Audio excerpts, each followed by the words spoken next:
You know, a wise man once said, if you play stupid games, you win stupid surprises.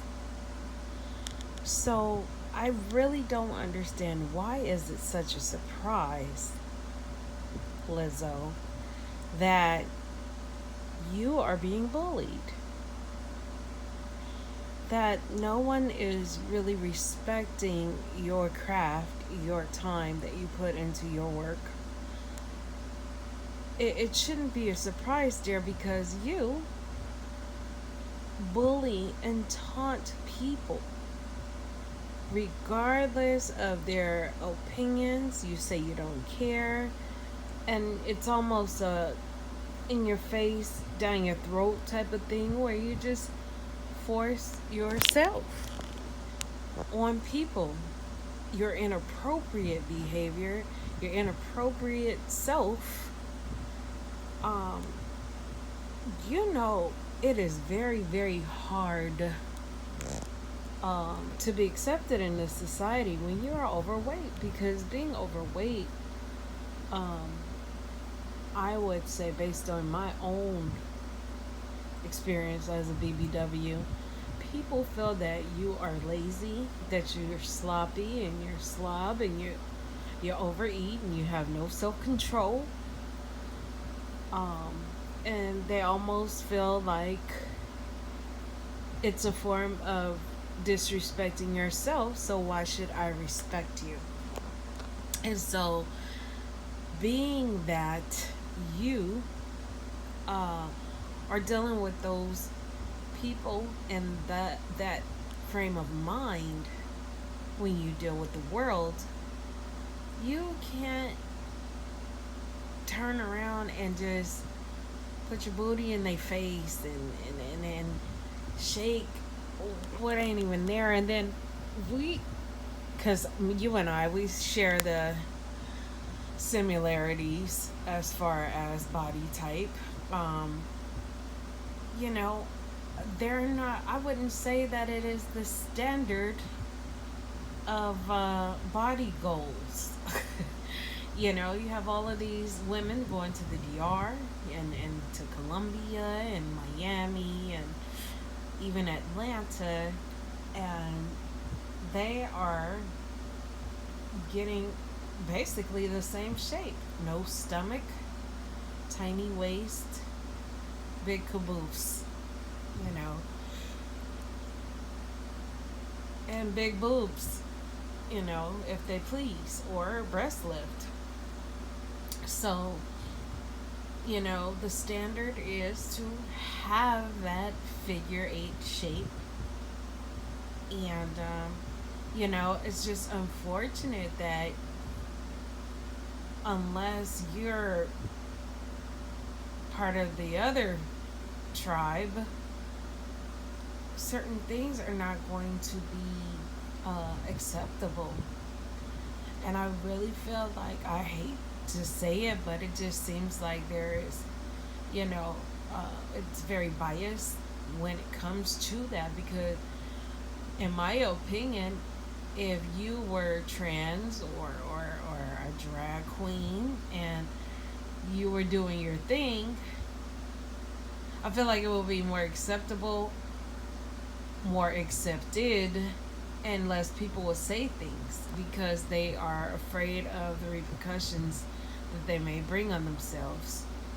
Um, and then you would have people who would praise you and egg you on. Then you have a lot of fake supporters and fake praise to egg you on. And all the haters would shut their mouths. But because you are a black woman, cisgender, in the society, and you're overweight, um, you know, the rules apply differently. And I know you want to compare yourself to all of the other BBWs that have gone forth. But unfortunately, if you look at them, they established their respect. They came with something to give, and they brought something. Latifah came with a no nonsense attitude. She came with wisdom, style, charisma, and her presence demanded respect. Um, I mean, think about it. When she came out, she was fully clothed. You know, she had the guards, one on each side. She was very militant. Um, she's never ever shook it like that with her buns out. Um, I would say Missy Elliott was a bit gimmicky. You know, she had her costumes. However, you know, she did not sell sex. She was very, very skilled in what she did and confident in what she did. And it wasn't until later that, Missy got a little bit more feminine, I would say, with the makeup and the haircuts. And, she still was a presentable BBW to this world. And unfortunately, that's the standard, unless you are just this voluptuous bombshell figure eight, um, looking like Jessica Rabbit, you know, you can forget it. Now, I know that for me, I do wear bodycon dresses, and I'll put on a girdle, waist cincher, and to smooth some things out and look. It looks a little bit more put together. It's not so hanging out in your face. Love it or leave it, and even if you want to leave it, look at it. You know, um, like I said, couldn't get away. We just couldn't get away from it. You was on you went on a BT stage, okay, big girl with the flute, and I know you had quite a following before you blew up to the main stage, but like I said before, it was just non-stop, and you want to play both sides of the board, either crying, or you're drinking a smoothie, or you just unruly with it, and your toothpiece, and it's beginning to be an annoyance, almost like a Roseanne Barr was singing the national anthem. It's very nails on the chalkboard, and you can't have it both ways. I don't know if you really, really want to clean up your image and have PR to work with you. I mean, they have behavioral scientists that will tell you how to play this game of chess in the industry. If you do this, the audience is more than likely to respond this way. Or if you contribute here, and say you're sorry, you may be able to gain and attain favor with this group of people. So, I don't know if you really want to play that game, or you just want to continue to let it all hang out. But like I said before, it is a form of bullying. If I say no, please don't do that, and you can continue to do it, somebody's going to feel harassed. Somebody is going to be unhappy, and develop a disdain and a dislike for you. And you've been called every name in the book, and you say you don't care. And sometimes when you take it too far, you end up in a point, or at the point of no return, where people, you can't dig yourself out the hole. People have made their minds up about you. I've said time and time and again, once someone has their mind made up about you, you can't change it. There's nothing you can do. And People feel like they can just go off the deep end. And I don't know what this culture is where you can just say anything and be offensive and abrasive and just deliberately lie and be offensive and to the point of it's damaging. And then you feel like, oh, you can just say you're sorry and people are supposed to get over it or forgive or forget. But that only works with certain people of certain classes, certain colors.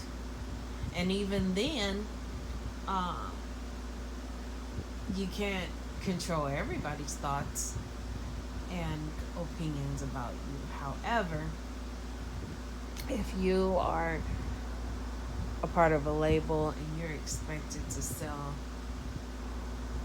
a number of records, you're a brand. Everybody is employed by you. They're banking on you to do well so that they can feed their family. But you're with all of these antics, you're not going to sell any records. You're just not. You're not gonna sell records. You're not gonna put cheeks in the sheets. I'm sorry, cheeks in the seats when it comes to selling out arenas. And it's just, it's a touchy subject. And like I said before, a lot of people feel like, because I'm fat and black too, that we need to pick a struggle. If we black, we already black. You're already black and you're already a woman, so why are you fat? So you just have to pick a struggle. But when you are fat, black, and you don't have the greatest shape, many might say, the odds are stacked against you. Like you have to unfortunately, well, I won't say you have to, but I will have to say that it is expected that you must accept what comes your way. And like I said, all of that shaking your body half naked in an unflattering manner, when you're not up to what society would say is voluptuous or beautiful or sexy, and they've asked you to stop, they've made rude comments, other people have taken their platform to say that you're disgusting and all these horrific things, you would think that you would recalibrate yourself and reinvent yourself. But because you have become such a one-trick pony, and you're like, well, you have to accept me, this is me, then they're like, well, you're gonna have to just accept my opinion and accept these insults. And you put yourself in a position to be disrespected, verbally abused, and bullied, because people feel disrespected and bullied by your actions, and they feel angry and they're outraged. And I hate to say it, but you just have a lot of people that, if you're black and you're not Beyonce and you don't have a thigh gap and you're not shaped this way, then they feel like you're not even worthy. You're not even worthy. And I find myself spending so much money on Fashion Nova, Curve, and Shein, and all of these wonderful online stores, even the ones from overseas that get you every time when they actually send you things that don't look anything like the advertisements. Um, Poor quality, irregular clothing. But I find myself spending so much money. And of course, I look so beautiful online. Colors have been corrected. And a lot of the models have been photoshopped. You don't see any dimples or cellulite. You don't see, sometimes you don't even see their face, you know. Uh, and you imagine yourself being able to make it work. So you decide, hey, I think I can pull that off.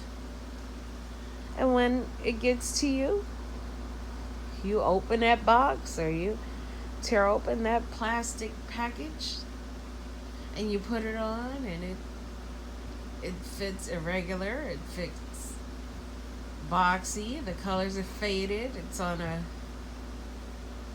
printed on a very, very sheer and thin fabric. The quality is shoddy. The color is off. And on top of all of that, your shape doesn't even complement the style. You know why? Because you can't hide from yourself. Everywhere you go, there you are. And no matter what you do and what songs that you sing, people are always going to remember how you made them feel. And as long as you come off like mean girl and bullying people and telling them that they can suck this or kiss my that, or and you come at them in a rude way, you're giving kind of this trolling 6ix9ine approach where you're just angering people. And I don't know if you feed off of fury, but it sounds to me like you're a lovable person, that you want to be loved, you want to give the world love, and you want it to be reciprocated. But the Bible says, you must show yourself friendly. And like I said before, when you first came out on that BET stage and that all white with that flute and you danced, there's no doubt about it that you're talented. And it was just enough. It was just enough. Your confidence was just enough. What you were wearing was just enough. And the talent, I mean, if it exuded through the television, and everyone wanted to know who you were, and you really, really had a chance to grab success by the horn and just really, really grow in the industry. I hate to say it, but a lot of people, they want to see, just like people like to see a rags to riches story. They like to see a fat to skinny bitch's story.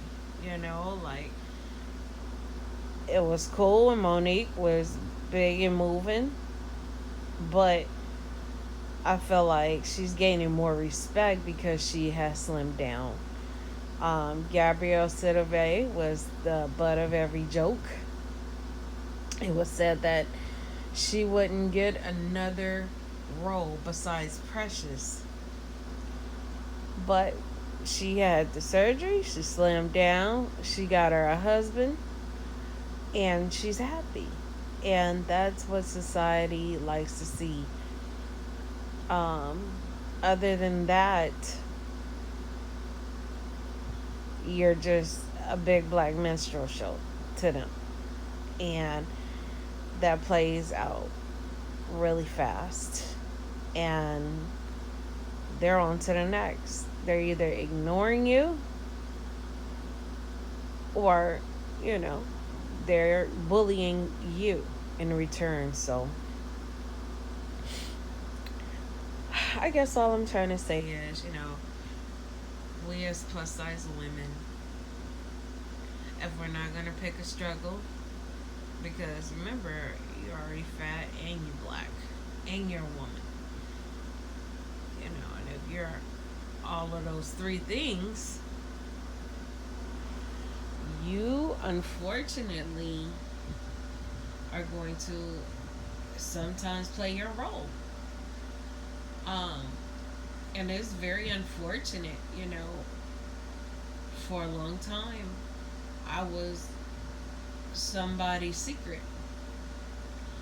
I was somebody's side chick and didn't even know it because I never ever willingly played the side chick role.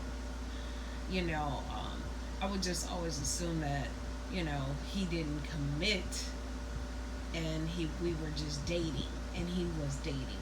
I never thought that the person was in a relationship with their children's mom or their child's mom, or I never thought in a million years that, you know, uh, I was a side chick. But as fate would have it, I was a side chick, and when I would find out, I would be so emotionally connected to that person, and I took such pride in being monogamous with that person. I did not want to dishonor myself or what we had, um, by allowing someone else's energy to come into our realm. So, here I am thinking I'm doing us a favor, but I wasn't working towards anything. I was just, that's all that I was going to be, and I had an aunt that had a similar life lesson. She thought she was up next, and no, no, no, no, she wasn't. You know, um, but and I'm saying all of that to say that you're gonna get when you're a BBW and you're dating, you know, it's gonna be four options. You're either going to uh, be with someone who really truly likes you, because don't get me wrong, you got some men out there that genuinely love a fuller sized woman, but that is very rare. So when you get it, you keep it. And I'm not talking about a beta male that's skinny and scrawny and weak and looking for a mama, or looking for a place to lay their head and eat up your food. No, no, no, no. You have a true man out there that really just, that's like their jam. They like a plus size woman. They want to love and spoil you.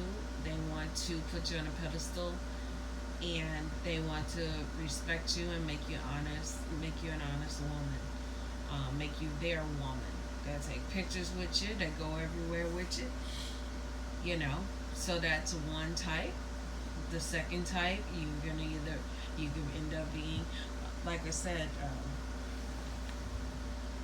secondary, a secret. I'll never forget Tamala Mann came out and she said that she introduced the term shadow girlfriend. Well, that means you are the girlfriend, but you're in the shadows. No one knows about you. You haven't been introduced to anybody, even though that man may care for you. He is just too embarrassed because he knows that he's going to get talked about. So, as a heavier woman, you don't want to be talked about. You don't want him to feel bad about being with you, so you choose to play your role. So, That's the first one is you're gonna get someone that really want to be with you. The second one is that you are actually going to have someone, but they're embarrassed of you. Um, the third one is just a scumbag. Now, this person usually has nothing to lose, not a pot to piss in or a window to throw it out of. Um, he's going to do the bare minimum. You find yourself trying to be submissive to half a pair of pants and give him everything you think he wants, and he's still abusive towards you, whether uh, verbally or physically. Um, use you for your money, use you if he goes to jail. You know, he usually has a record or doesn't have an education. Um, and he feels like he's still the prize because it's like, well, bitch, you should be glad that I'm even giving you some sort of attention. That I'm even sticking my tool inside of you, and he'll have you believe that you're really not attractive, you're not worth anything, and that yeah, you should be glad. And if you say the wrong thing or do the wrong thing, he's going to leave. And 9 times out of 10, he's a cheater, and he's gonna bring you another baby on the side, or have his new woman use you, or he's gonna take your money and spend it on the next woman. And he's a total trash box. And then, and then there's the fourth option. Uh, you end up being with a stud, a lesbian, one who a lot of times shares your pain. You know, both of you are not up to the standard of what the world would see as completely just beautiful and accepting. And you guys are there for each other. You feel each other's pain. You guys are friends. You guys are lovers. And you guys look out for each other and protect each other. Um, or there's always a fifth option. Is be by yourself. You know, being by yourself because maybe you've been through A, B, C, and D, and now you've made up in your mind that you're tired, you're weary, you want to avoid the BS at all costs. You have wasted a lot of time, money, and energy, and now it's time to focus on you and do the work on you and become a better person.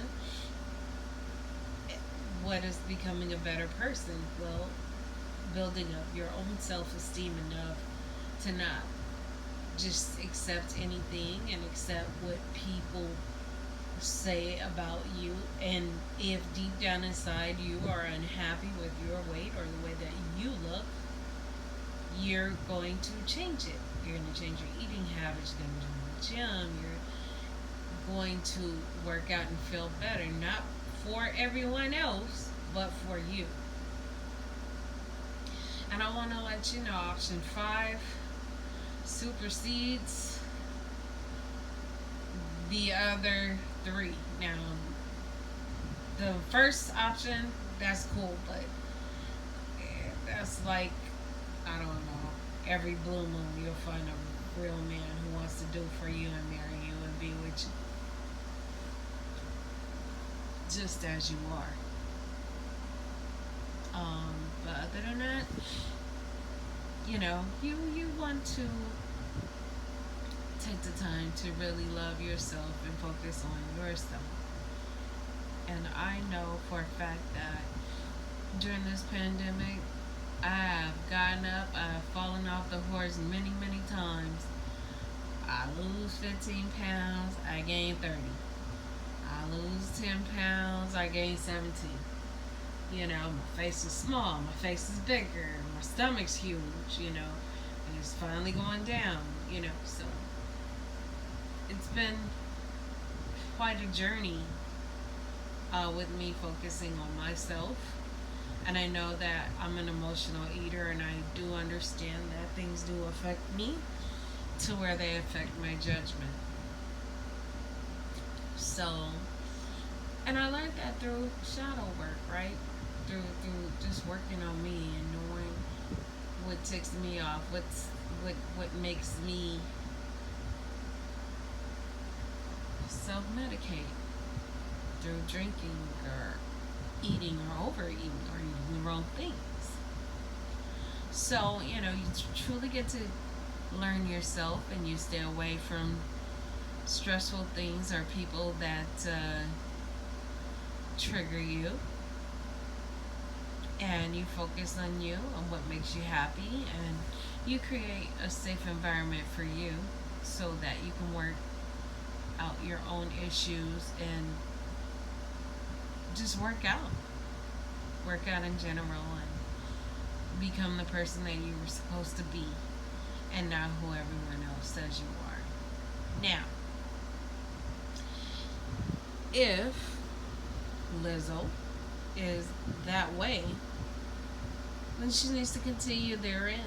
And sometimes we think we're ready to face the world, but we realize we're still in a fragile state. Excuse me. We feel like we are still in a fragile state once we hit the main stage. We realize that we're not ready, and that's okay too.